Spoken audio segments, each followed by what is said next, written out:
আমরা অনেক সময় দেখা যায় এক পরিবারও যদি 60 জনের উপরে কুরবানি ওয়াজিব হয়, আমরা মনে করেন, মানুষে মনে করেন যেন ও 1-2 নাম দিলে ওই যাইব কুরবানি। ইলা লামসাম কুরবানি হয় না, লামসাম কুরবানি হয় না।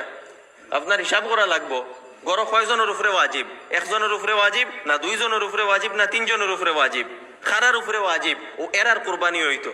আমরা গড় লামসাম ও 2 নাম দিলেইমু, 1 নাম আমার আব্বা যাইন মারা গেছেন তার নামে দিলেইমু, আর 1 নাম আমার দাদাজির নামে দিলেইমু, ইলা কুরবানি হয় না, গুনাহ হইব। কুরবানি কিলা করতা পয়লা দেখুন গড়ের মধ্যে কয়জন আছেন, গড়ের মধ্যে মনে করেন স্বামী আছেন, স্ত্রী আছেন, তান্তানোর উপরে স্বামী স্ত্রী যদি পয়সা আলা তখন তান্তানোর উপরে কুরবানি ওয়াজিব থাকবো। স্ত্রী সকল বেশিরভাগ সোনা গয়না আছে, তান্তানোর উপরে কুরবানি ওয়াজিব থাকে। এছাড়া ছেলে মেয়ে যারা পয়সা উইসা খামাইন বা এছাড়া তার কাছে অ্যাসেট আছে, বেশি মাফে অ্যাসেট আছে, নিজের জরুরত থাকি যায় জমিন বা অন্য কোনো সামান উমান, আইফোন থাকলেও কুরবানি ওয়াজিব হয়ে যাইব গিয়া, কারণ আইফোন এগু জরুর